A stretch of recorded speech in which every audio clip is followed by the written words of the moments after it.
আজকে বানাবো রেস্টুরেন্ট স্টাইলে ভেটকি মাছের ফিশ ফ্রাই একদম ঘরোয়া উপায়ে। আমি রনিতা রান্নাঘরে সকলকে জানাই স্বাগত।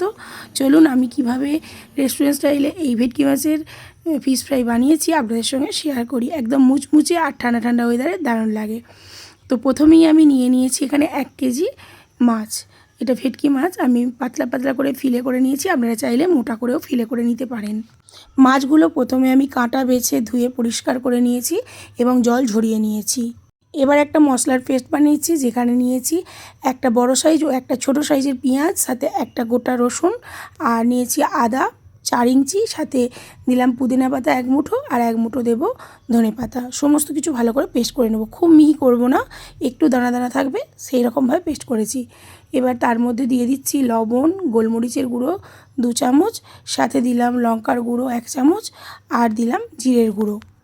এবার সমস্ত কিছু একসঙ্গে ভালো করে মেখে নেব, যাতে প্রত্যেকটা মাছের গায়ে একদম মশলা ভালোভাবে লেগে যায়, সেইভাবেই মাখাবো। এবার একটা বড় সাইজের পাতি লেবু আমি কেটে রেখেছিলাম, সেটাও আমি চিপে দিচ্ছি, ভালো করে মাখিয়ে দিচ্ছি। মশলা ভালোভাবে মাখানো হয়ে গেলে একটা পাত্রের মধ্যে রেখে ভালোভাবে চাপা দিয়ে আমি 1 ঘন্টার জন্য ফ্রিজে রেখে দিয়েছিলাম স্টোর করে। ফ্রিজ থেকে বার করে কর্নফ্লাওয়ার গুঁড়ো 3 থেকে 4 চামচ দিয়ে ভালো করে মাখিয়ে নিয়েছি, যাতে মশলাটাও গায়েতেই লেগে থাকে। এবার একটা পাত্রের মধ্যে ডিম ফাটিয়ে লবণ ও গোলমরিচ মিশিয়ে নিয়েছি, যেমন ডিম লাগবে সেরকমই আপনারা দেবেন।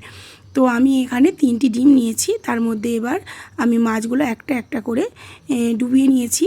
এবার আমি একদিকে ব্রেড ক্রাম্বস রেখে দিয়েছিলাম, তার মধ্যেও গোলমরিচ লবণ দিয়েছি। এবার ব্রেড ক্রাম্বসে ডুবিয়ে আবারও আমি ডবল করে কোট করে নিচ্ছি ডিমের গোলায়, আবারও ব্রেড ক্রাম্বসে দিয়ে দেব। আপনারা চাইলে এখানে বিস্কুটের গুঁড়ো ইউজ করতে পারেন, তো যে যেরকম পারবেন শেপ দিয়ে নেবেন, কারণ এই মাছটা খুবই নরম এবং যেরকম চাইবেন সেরকম শেপ আসবে। আমি এখানে চৌকো চৌকো করে প্রত্যেকটা মাছ রেডি করে নিয়েছি ফিশ ফ্রাই আকারে। চাইলে তিকোনা, গোল, যেরকম পারবেন শেপ দেবেন। তো তেল গরম হয়ে গেছে, এবার আমি মিডিয়াম ফ্লেমে মাছগুলো ভেজে নেব। তো দিয়ে দিয়েছি, এপিট ওপিট করে লাল লাল করে ভেজে তুলে নিয়েছি। প্রায় ভাজা শেষ, সমস্ত ফিশ ফ্রাই আমার কমপ্লিট। তো সস ও স্যালাডের সঙ্গে আমি এখানে পরিবেশন করেছি। কতটা মুচমুচে হয়েছে দেখুন, খুব সুন্দর খেতে হয় এইভাবে করলে। অবশ্যই আপনারা করে দেখুন এবং আমাকে জানান কেমন হয়েছে। আর আমার রেসিপিটি কেমন লাগলো অবশ্যই জানাবেন। যদি ভালো লাগে আমার পাশে থাকার অনুরোধ রইল। সকলে ভালো থাকবেন, সুস্থ থাকবেন। ধন্যবাদ।